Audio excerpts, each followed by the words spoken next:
I think the question I most often ask is, where did I get this crazy idea for flying 7,400 miles for my 74th birthday? Well, if you've seen the movie The Bucket List, I guess that's where it came from. You remember Jack Nicholson and Morgan Freeman playing the role of two men who had been told they were terminally ill, and they decided there were certain things that they wanted to check off before they checked out. Well, one of the things that came to mind was to make a long solo cross-country trip in my light sport airplane, camping along the way as much as possible. So that was sort of the genesis of it. Crazy? Probably.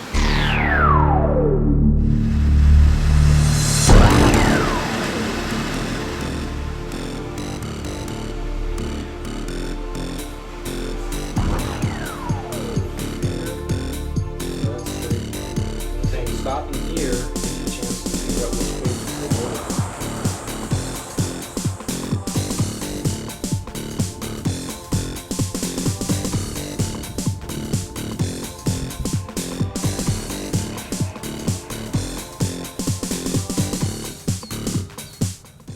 How did we happen to name the airplane TWA? Well, it was really a joint venture.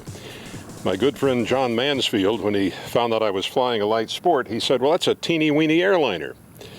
And when I mentioned this to my daughter Carrie, she said, teeny-weeny airliner. Well, that spells TWA.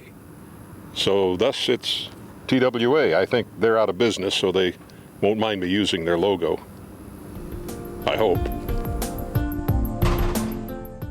And so, shortly after dawn on a Monday morning, TWA and I were ready to begin our journey.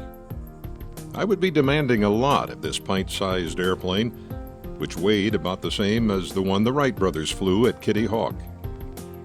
This bucket list flight would be the longest in my 60 years of flying everything from small two-seaters to large business twins, such as my favorite, the Cessna Golden Eagle. And thanks to a birthday gift from my wife Weeny, I'd once had a chance to fly the venerable World War II bomber, the B-25. There would be 2 fuel stops on this first day, then an overnight in Illinois. And by noon tomorrow, TWA and I would be at Oshkosh, Wisconsin for the annual Air Venture, the biggest aviation event in the world, a week-long fly-in, camp-in, and air show put on by the Experimental Aircraft Association. At EAA's Theater in the Woods, I would interview the chief test pilot for the new Airbus A380 and would wonder if he'd had as much fun flying the world's biggest airliner across the Atlantic as I was having piloting TWA. Flying is not just what we pilots do, it's who we are. We don't fly simply because we can. We fly because we have to. It's in our blood. I think I inherited the aviation virus from my mother, who was unable to realize her own girlhood dream of becoming a pilot, but who never missed an opportunity to fly with me. That influence may explain why I built model planes as a kid and worked 2 summers so I could buy my first real airplane at 17.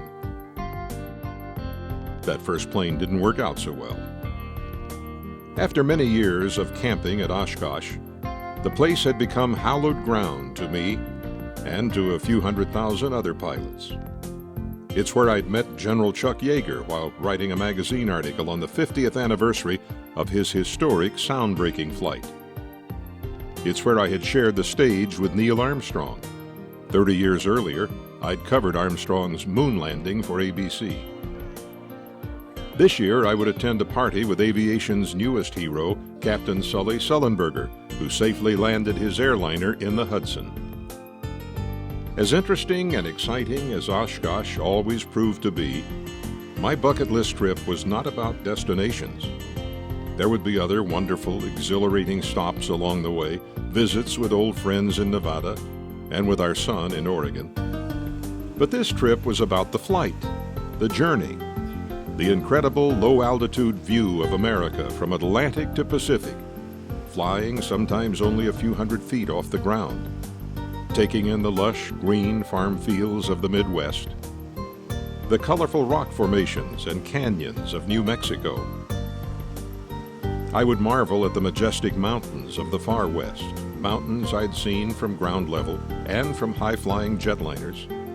but now I would view them from a new perspective, as the eagles see them.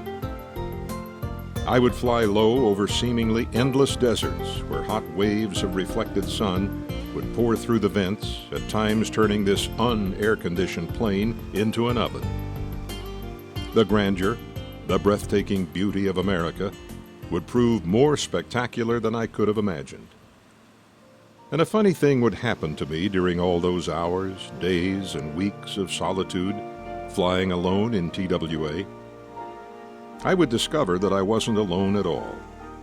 Memories of past experiences, both joyous and sad, would fill the tiny cockpit, keeping me company in spaces and places that might otherwise have been quite lonely.